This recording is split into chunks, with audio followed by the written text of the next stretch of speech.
So I want to clear up some things that people on the right are saying about Vice President Kamala Harris. They do not have a line of attack against Vice President Kamala Harris, so they're looking for anything. Well, Vice President Kamala Harris has listed several things she wants to do. Some of them she says starting day one or within the first 100 days. And they want to say, well, she can't say that. Day one of her administration was 3.5 years ago. No, that is not how that works. Yes, she is the vice president. Yes, she is part of the current administration. But the vice president doesn't get a lot of say in how things are going. Ultimately, that lies with the president.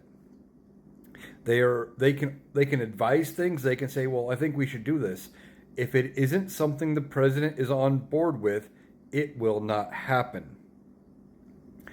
She could lobby Congress to get a bill passed to do one of the things that she says is on her list for the first 100 days of her next administration. If it passed right now and Joe Biden didn't want to do it, he could veto it. That is how that works. The vice president really only has a couple of responsibilities. One, they are the president of the Senate. They run the day-to-day operations of the Senate when they are there. When they are not, that is handled by the president pro tem of the Senate, which is usually the longest serving member of the majority party. But the vice president, is overseeing the Senate and can vote in a tiebreak, but only a tiebreak. So their vote only counts to, like I said, break the tie. They can't vote any other time. Otherwise, they're there overseeing the day-to-day operations of the Senate when the Senate is in session.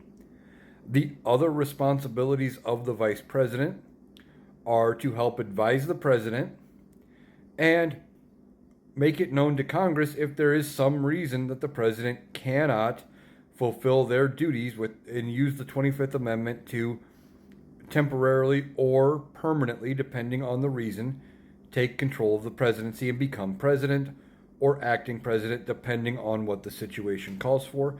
The only other thing they are doing is waiting for the president to die. Should the president die or resign, then they become president. Those are the responsibilities of the vice president.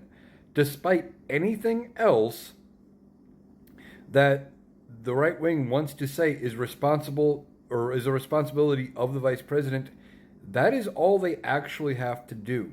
Now, the president might use them as a diplomat. They may send him on an overseas trip to meet with foreign leaders or something like that, or to handle some important negotiations. They can do that, but that is not one of their primary responsibilities, nor is it one that is found as something that they have to do. It is up to each individual administration. So, for people on the right to say Kamala Harris's administration started 3.5 years ago just shows how little they really know about how our government and our political system works.